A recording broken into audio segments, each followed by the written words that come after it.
Magandang araw! Muli, ako ang magiging guro nyo sa Araling Panlipunan, Ginang Linray Sadigusi. Ngayong araw, tatalakayin natin ang mga programa at patakaran ni na Pangulong Ramon M. Magsaysay at Carlos P. Garcia.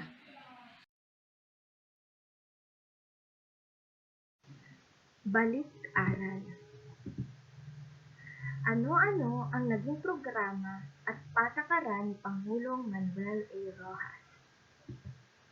Narito ang mga naging programa at patakaran ni Pangulong Rojas.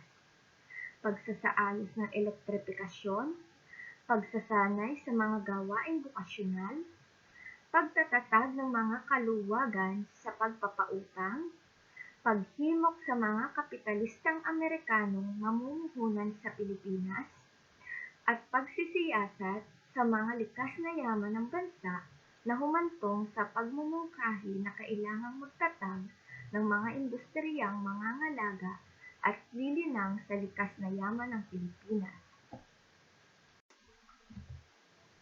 Ano-ano ang naging programa at patakaran ni Pangulong Elpidio R. Quirino? Narito ang kanyang naging programa at patakaran. Una, pagpapaunlad ng patubig o irigasyon para sa mga magsasaka. Pangalawa, pagbuo ng mga lansangan para sa pagpapabilis ng transportasyon. Pangatlo, pagsagawa ng lingguhang pag-uulat sa pamamagitan ng radyo at pahayagan tungkol sa mga gawain ng kanyang administrasyon. Pang-apat, pagtatatag ng President Action Committee on Social Amelioration o PAKSA sa pagtugon sa pangangailangan ng mga mahihirap at nalasalanta. Panglima, pagtatayo ng mga bangko rural para magpautang sa mga magsasaka. Pang-anim, pagtatatag ng Bangko Sentral ng Pilipinas. At huli, pagbibigay ng amnestiya sa mga kasapi ng HOP na susuko. Mga bata, kilala niyo ba ang nasa larawan? Siya si Ramon F. Magsaysay. Alam niyo ba kung pang-ilang Pangulo ng Pilipinas si Pangulong Ramon F. Magsaysay? Tama! Siya ay ika-7 Pangulo ng Republika ng Pilipinas.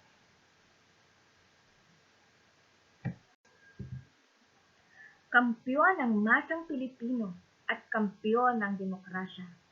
Ito ang mga tanyag na taguri kay Pangulong Ramon Magsaysay sa kasaysayan ng politika ng Pilipinas. Kaya naman, noong siya ay manumpa bilang Pangulo ng Pilipinas sa Luneta, noong Disyembre 13, 1953, dinaluhan ito ng mapakaraming Pilipino at sumuporta sa kanya. Dahil sa kanyang karisma at pagiging makamasa, ay naging idolo siya ng sambayanang Pilipino. Mga programa at patakaran ni Pangulong Magsaysay. Kaligayahan at katatagan ng karaniwang Pilipino. Ito ang kanyang palatuntunan bilang Pangulo ng Bansa.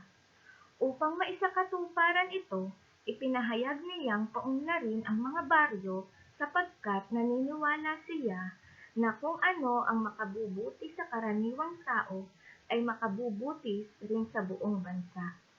So upang makamit ang kanyang adhikain, isinagawa niya ang mga sumusunod.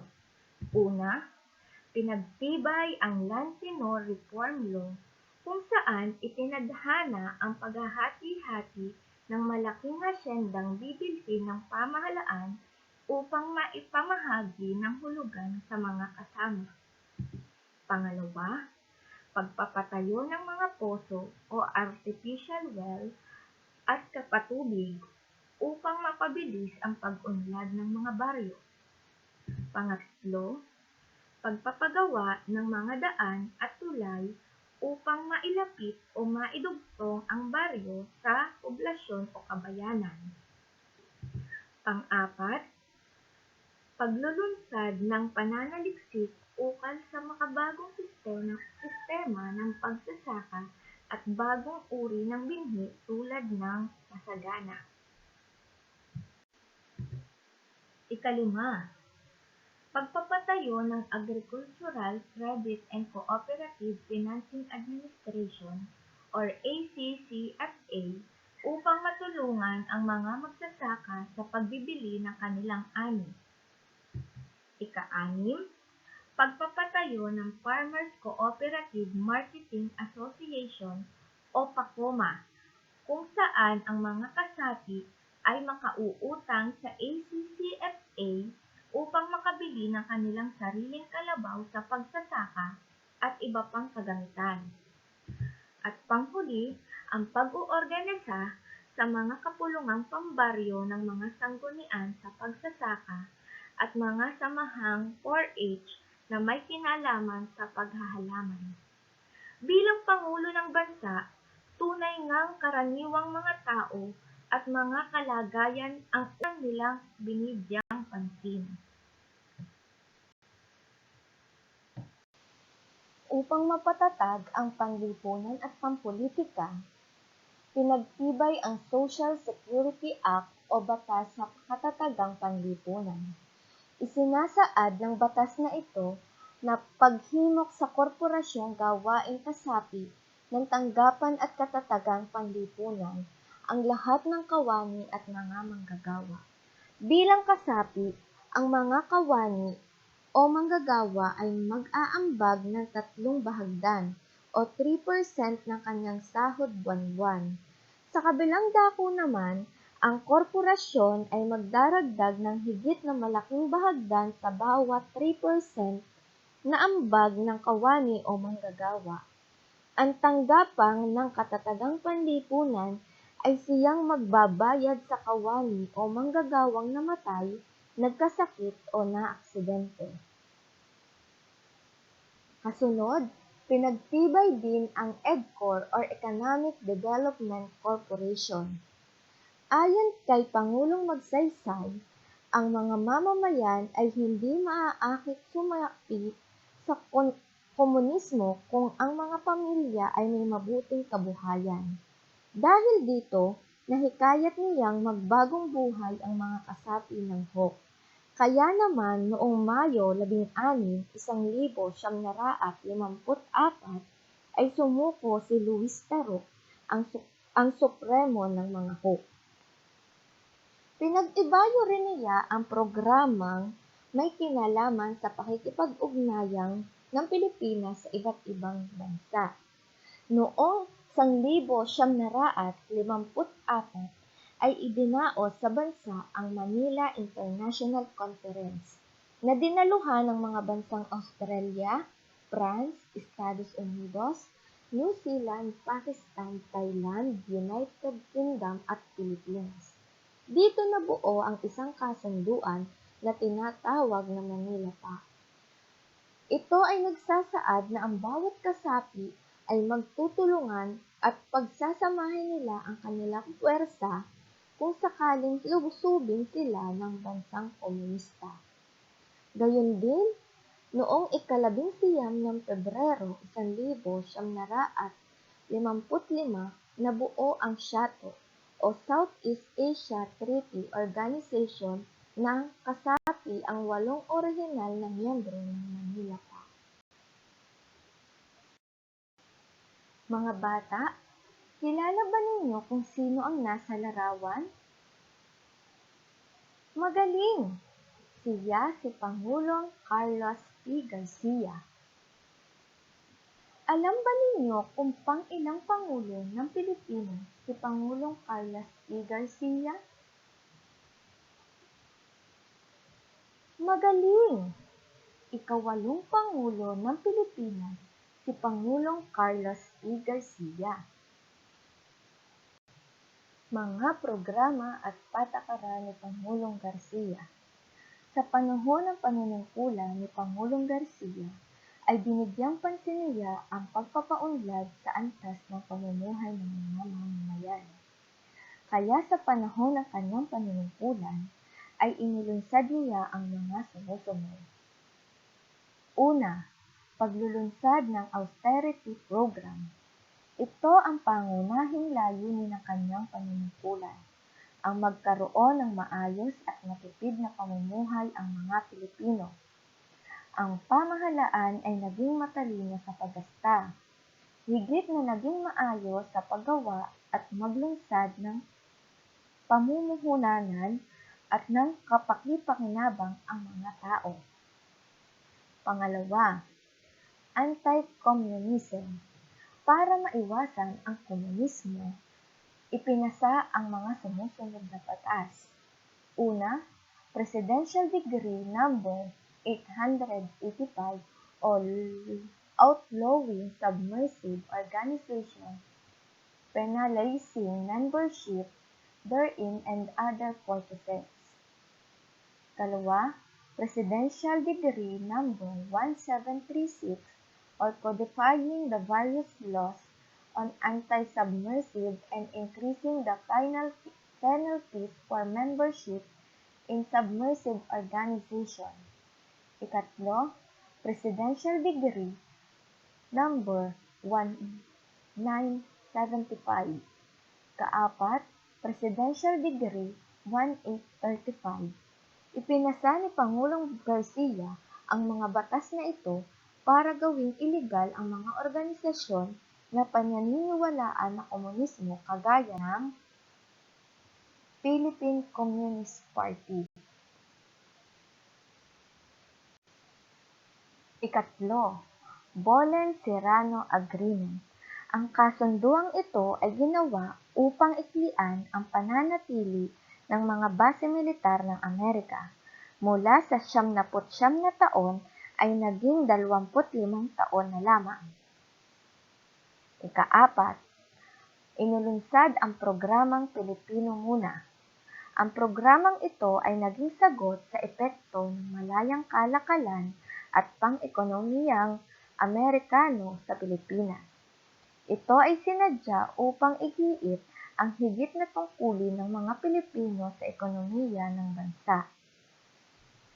Ikalima, pinatupad ang Filipino Retailers Fund Act. Ang batas na ito ay upang matulungan ang mga maliliit na Pilipinong mamumuhunan. Kaanim, ipinalabas din ang NAMARCO or National Marketing Corporation. Layunin nito na matulungan ang mga mamumuhunan o negosyante sa pamamagitan ng pagbibigay sa kanila ng kalakal sa presyong magbibigay sa kanila ng kakayahan. Ikapito, nabuo ang Association of Southeast Asia or ASA o Samahan ng Nagkakaisang Bansa sa Timog Silangang Asya na ngayon ay kilala sa tawag na ASEAN o Association of Southeast Asia.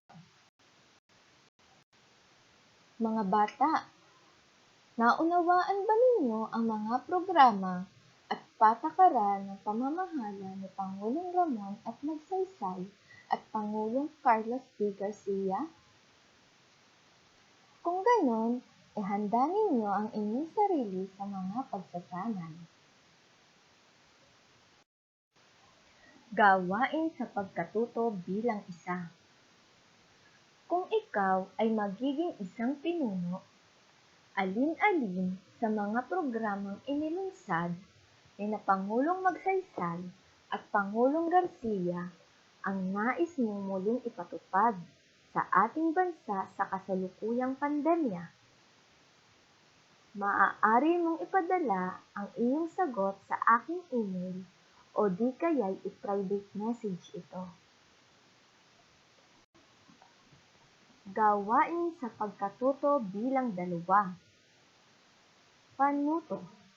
Suriin ang sumusunod na mga programa at patakaran ng pamahalaan sa pamamagitan ng pagtukoy kung sinong pangulo ang naglunsad ng mga sumusunod. Isulat ang RM kung si Ramon Magsaysay at CG kung si Carlos Garcia. Una, inilunsad ang programang Pilipino Muna. Pangalawa, pinagtibay ang Social Security Act. Pangatlo, pinagtibay ang Land Tenure Reform Law. Ikaapat, pagpapatayo ng PACOMA or Farmers Cooperative Marketing Association. Ikalima, paglulunsad ng austerity program. Gawain sa pagkatuto bilang 3. Panuto, suriin ang pahayag. Isulat ang T kung totoo ang diwa ng pangungusap at H kung hindi totoo. Isulat ang sagot sa kahon. Una, ipinasa ni Pangulong Garcia ang kasunduang Bolen-Serrano Agreement para gawing ilegal ang mga organisasyon na naniniwala sa komunismo. Number 2, ang austerity program ay inilunsad upang igiit ang higit na tungkulin ng mga Pilipino sa ekonomiya ng bansa. Pangatlo, isa sa programa ni Pangulong Garcia ang PACOMA kung saan ang mga kasapi ay makakautang sa ACCFA. Kaapat, pinagpatuloy ni Pangulong Magsaysay ang Economic Development Corporation or EDCOR. Kalima, inilunsad ang austerity program ni Pangulong Garcia. Isa-isip ang mga sumusunod. Isa pa sa naging Pangulo ng Pilipinas ay tinaguriang kampiyon ng masang Pilipino at kampiyon ng demokrasya ay si Pangulong Ramon Magsaysay. Ang mga sumusunod ay naging programa at patakaran ni Pangulong Magsaysay. Pinagtibay ang Land Tenure Reform Law, pagpapatayo ng mga poso o artificial wells at patubig, pagpapagawa ng mga daan at mga tulay, paglulunsad ng pananaliksik ukol sa makabagong sistema at pagsasaka, at bagong uri ng binhi tulad ng masagana. Pagpapatibay ng Social Security Act. Pinagpatuloy ang EDCOR or Economic Development Corporation. Pinag-ibayo rin niya ang programang may kinalaman sa pakikipag-ugnayan ng Pilipinas sa iba't ibang bansa. Isa-isip. Binigyang pansin ni Pangulong Garcia ang pagpapaunlad sa antas ng pamumuhay ng mga mamamayan. Pinangasiwaan niya ang mga sumusunod. Una, ipinairal ang Filipino First Policy o Pilipino Muna. Ikalawa, anti-communism. Ikatlo, Bolen-Serrano Agreement. Ikaapat, inilunsad ang austerity program. Kalima, ipinatupad ang Filipino Retailers Fund Act. Kaanim, ipinalabas din ang Namarco Act. Kapito, nabuo ang Association of Southeast Asia or ASA. Dito nagtatapos ang aralin natin ngayon. Hanggang sa muli, paalam!